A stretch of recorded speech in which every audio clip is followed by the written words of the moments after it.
Hey, this is Yazuki Wolf, and welcome to another episode of BenkyouKai. And we are going to be continuing with our study sessions learning Hiragana. In the last episode, we went over the ya, you, yo of the Y column. So this time, we are going to be moving on over. I think we just have two more, looks like, and then the in at the end, I guess. But so here we have ra, ri, ru, re, and ro. So once again, ra, ri, ru, re, ro. And as always, the right side is the katakana, which you can review on your own. But in our study session here, we're going to be focusing mostly on the left side's hiragana, ra, ri, ru, re, ro. So let's go ahead and see how we write these. And before we do that, I probably should explain the way that I'm pronouncing these, because when you see these written with Roman characters, I guess you would call it, Romaji, you'll see it written as a R. And these are generally seen, and these are generally represented as R's. So you may know like arigato, right? Very common phrase, just means thank you. Most people have heard of that before. But the thing about this is the R sound in Japanese is not the same as the R sound in English. It's somewhat in between an R and maybe a D or an L. I guess it's maybe between an R and an L more so than D. But I heard in my linguistics class that one instance in English where you get a very similar sound to the Japanese is if you say something like ladder. So this like the D sound here when you say ladder, if the American accent ladder, the sound that you make here is very similar to the Japanese R. Apparently, it's kind of hard to explain. I mean, that was very specific in a linguistics course, but to explain a little bit, let's just say that you would not pronounce this as arigato. You wouldn't make a Japanese ri. You would just say arigato. And so it's almost like an L. So if I were to pronounce it with the L, I'd say arigato. So it's almost like an L, but not quite. So arigato. And so it's been a long time since I studied this, but if you have your mouth here, when you make an R sound, like ra, ri, ru, re, ro, you'll notice that your tongue is kind of held back. So it'd be ra, ri, ru, re, ro. But if you make an L, like la, li, lu, le, lo, you'll feel that your tongue is kind of touching the end of your front tooth, so la li lu le lo, or maybe like the big or around this area maybe la li lu le lo. Once again, I'm not a linguist. I took a linguistics class, but I'm not a linguist. So if there's experts, please let me know in the comments. So the Japanese R, it feels like my tongue is going more up here, like I was making an L sound. I'm not completely sure exactly how to explain it. If there are experts in linguistics or anything, go ahead and fill us in the comments. But this just suffices to say for now that the Japanese R is somewhat between an English R and an L sound. And it almost could be like a very soft D, like when you have words like ladder. And I think the more that you're around the language, you'll start picking it up. But I may go into that in the future if I do like a linguistic analysis of Japanese or something, because my linguistics class helped me a lot with pronunciation, things that they never taught me in my just standard Japanese courses. So starting with the beginning, we have ra.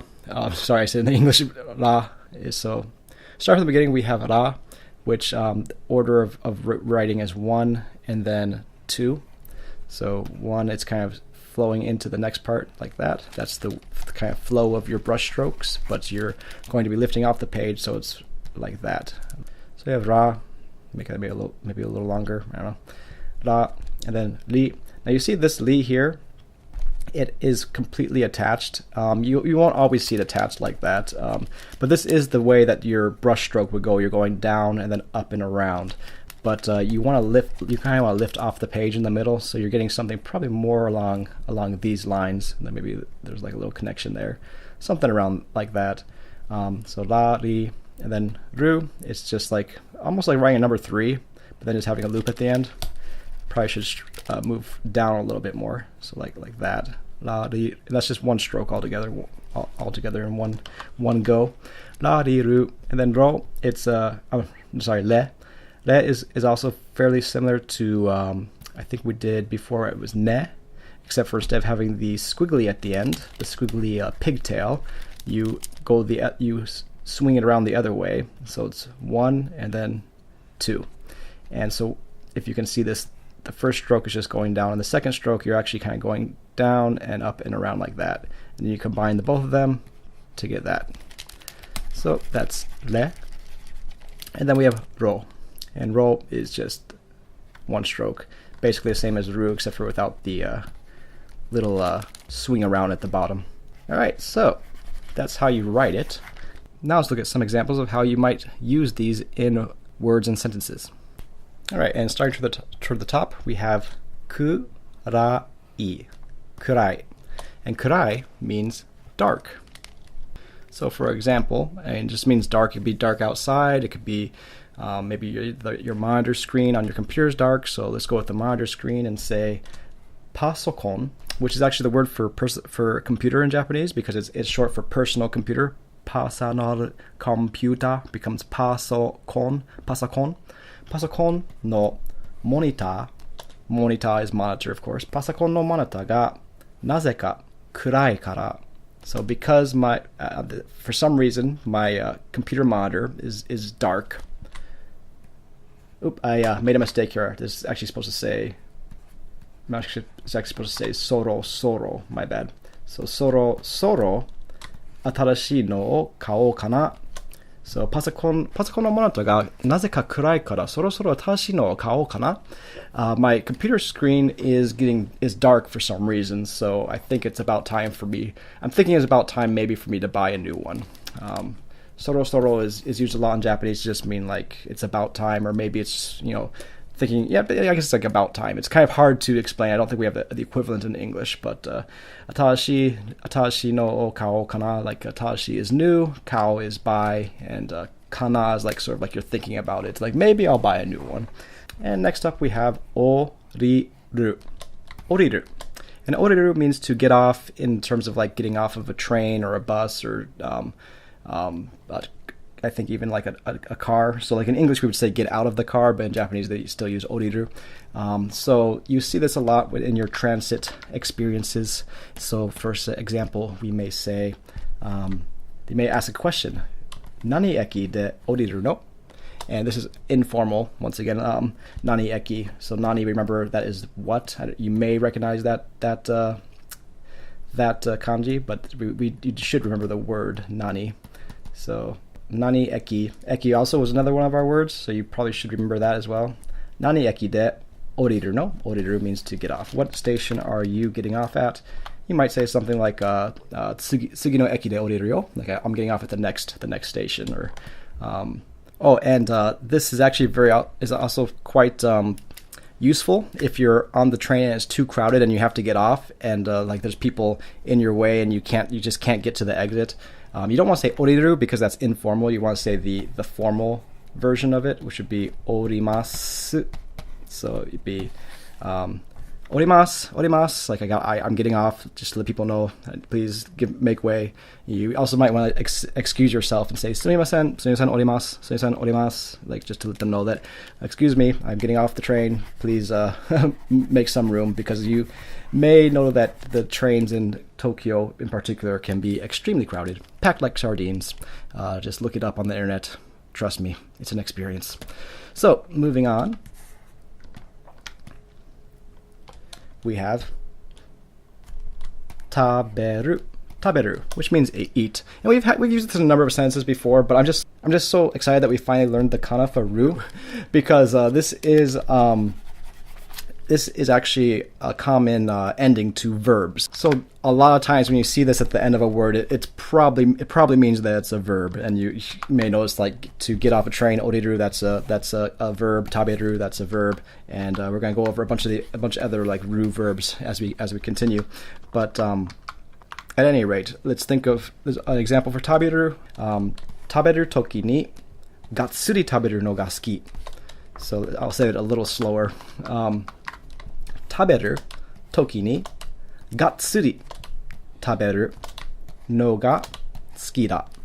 So taberu is to eat, and toki is when. It means when or time. Basically the time when eating. So when I eat. Gatsuri is a fairly useful phrase for people like me that like to eat a lot and have like a big hefty meal. Gatsuri is like it's like all out, like hefty, like very. It's kind of hard to give an English equivalent, but usually if you want to eat something that's heavy and beefy and like very filling, you would say gatsuri.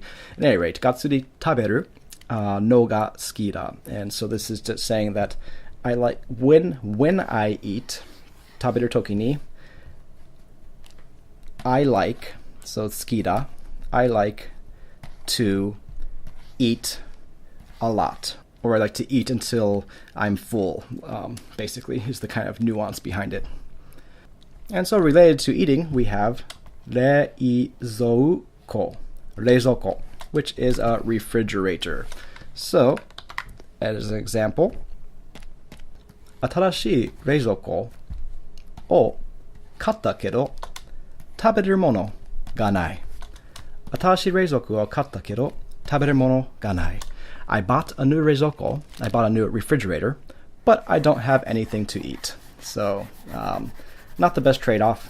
You probably want to get the food first, but actually, I guess you want the refrigerator first so you have something to put it in. But at any rate, it's just a simple example.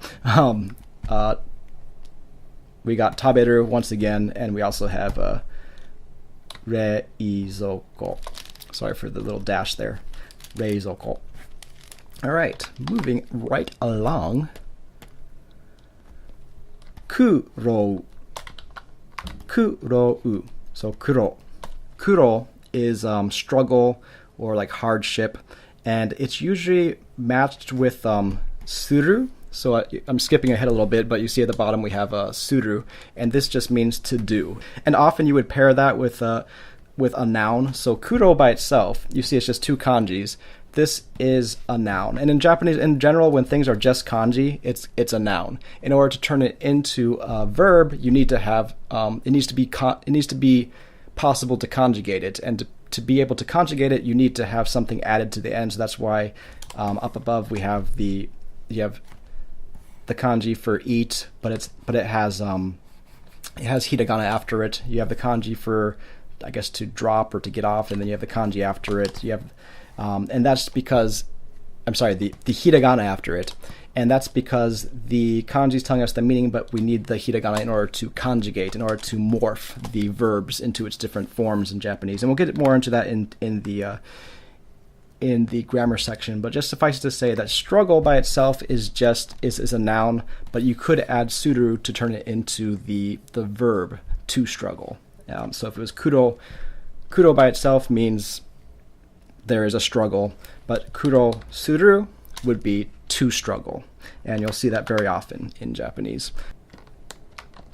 So for example, we have kuro ga atte koso jinsei wa subarashii. So kuro ga atte koso jinsei wa subarashii, and that's just a saying that says, let's see, where can I start with this? Struggle. So because in life, so jinsei is life, there is kuro. So because in life there is struggle, life is subarashi, or wonderful, or the fact that there is struggle in life is what makes life even more wonderful. It's a little bit hard to make a direct translation with this, with like words like koso. I'm not exactly sure how to translate that directly, but yes, it's the bitterness of life that makes the good times taste that much sweeter, I guess. It's a fairly good approach to have to life. I don't know if it's 100% true all the time. I'm sure there's cases where you kind of can tilt the scale where you have too much struggle and life is no longer wonderful. But I imagine that a life without any struggle would not be a very matured life, I suppose.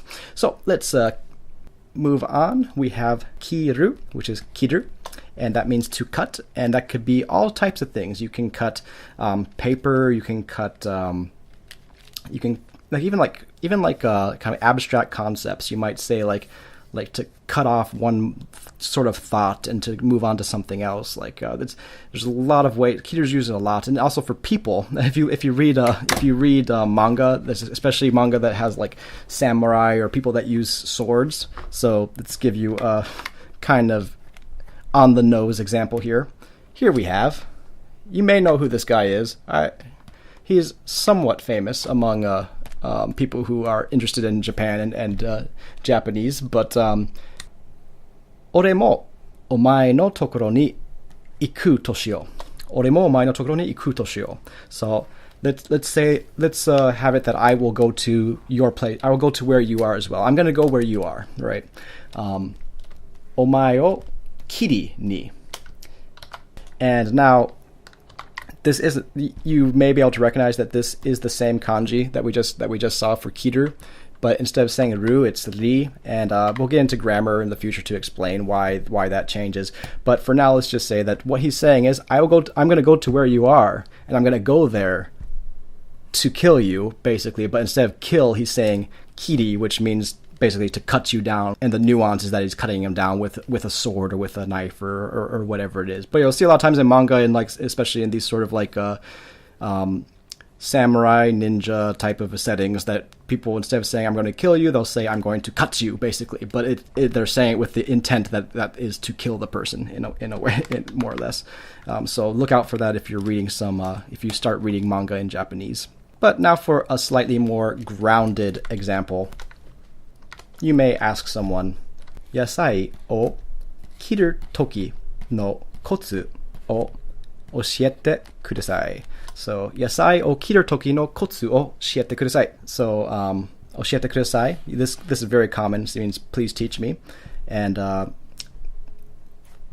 切る時. So, 切る時のコツ, the method for when you cut yasai, vegetables. So please teach me how to cut vegetables, more or less. Slightly more useful than the Naruto Sasuke example, but not quite as fun. Anyways, moving on, we have miru. And these are just some more verbs to show you how verbs often end in ru. There's actually or maybe three types of verbs. I forget. I'll get to that in the grammar, but one of them is a ru form, where they're verbs that end in ru. So we have miru, which just means see or to see. And an example of that is kind of romantic. Hoshi o miru no ga suki desu. I like to look at the stars. I like stargazing. I like looking at the stars, right? And I've actually kind of gone into this lately because there's a planetarium not too far from me, and it's and I go there from time to time with my wife. It's very nice learning about the universe. If you are interested in the universe, watch some Neil deGrasse Tyson videos. He'll definitely spark your interest. He's a very well-spoken astrophysicist. But at any rate, that's a topic for another day. So last example, we have suru. And I touched on this a little bit earlier, but suru just means to do, and it conjugates all like in lots of different forms to be used in various different ways. So you'll see this a lot in Japanese, or at least one of its forms. So just a quick example. For now, you might hear someone say do suru. So that's just using suru by itself. Like, what are you going to do? Do means how, I guess, but when you say do suru, it's like how will you do it, or what are you going to do is more or less what it means. Do suru, and that's when suru is by itself. But you also see suru a lot being combined with something that was originally a noun. So over here we have these two kanji here, which is sakujo, which is by itself, I guess it means deletion, but you don't really ever hear it like that. Hear it used in that way. Usually it's going to be coupled with suru. So sakujo, suru, means to delete. So we say meiwaku meru o sakujo suru. I delete what's meiwaku mail in English again? Spam. Yeah, here we go. So meiwaku just means troublesome, like cause trouble, and mail is like, so like troublesome mail, spam. Yeah, meiwaku mail o sakujo suru. I just delete it. I delete my spam. All right, so that's pretty much all for now. Let me know if you have any other questions, and until next time, keep studying, live boldly, and be creative. Yoroshiku.